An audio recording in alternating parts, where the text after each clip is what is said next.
Sejumlah anggota DPR RI menyampaikan evaluasi atas jalannya pemerintahan Prabowo Gibran dalam 10 bulan terakhir. Beberapa pekerjaan rumah yang harus diselesaikan Prabowo Subianto antara lain soal penyelenggaraan haji, peningkatan SDM, serta perbaikan penegakan hukum. Kalau dari saya yang hari ini ditugaskan di Komisi 8, PR Bapak Prabowo, satu, bagaimana kemudian biaya penyelenggaraan ibadah haji ini bisa jauh lebih terjangkau. Ini PR kemudian yang diberikan oleh Bapak Prabowo. Yang kedua, transisi dari Kemenak ke BPH, ya, Badan Penyelenggara Ibadah Haji, ini harus smooth, harus tertib, harus baik, dan pelaksananya bisa optimal.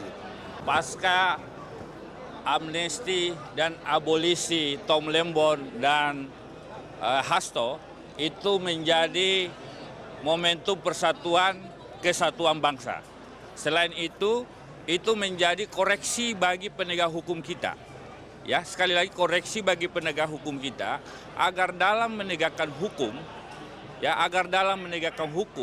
pertimbangannya, motif penegakan hukumnya murni hukum. Kapan tidak murni hukum akan menjadi kontroversi di masyarakat. Ketika terjadi kontroversi maka akan terjadi polemik. Terjadi polemik, terjadi kegaduhan. Ya, sebenarnya banyak hal yang disampaikan itu bagus gitu kan. Tinggal kita melihat bagaimana implementasi di lapangan. Saya kira ini yang penting. Rakyat juga memperhatikan di situ. Dalam hal ini forum MPR ini adalah tempat di mana disampaikan kepada rakyat. Dan rakyat akan memperhatikan itu, MPR dalam hal ini tentu juga akan memperhatikan itu apa yang dipidatokan itu, apa yang dirasakan di masyarakat atau tidak. Gitu. Itu yang penting. Okay. Kalau melihat capaian kerja, karena ini memang transisi baru berjalan hampir 10 bulan. Bahwa ada tanda-tanda perbaikan yang signifikan harus kita akui. Yang pertama, kuartal 1 kita tumbuh di 4,87, kuartal 2 sebagaimana yang sudah disampaikan dirilis oleh BPS 5,12.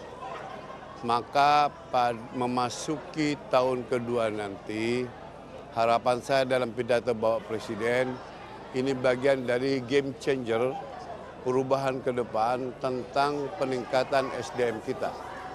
Karena kita jujur saja terteter di bab SDM, sehingga apapun yang kita effort lakukan pemerintah, tetap kata kuncinya adalah bagaimana meningkatkan SDM kita menjadi SDM yang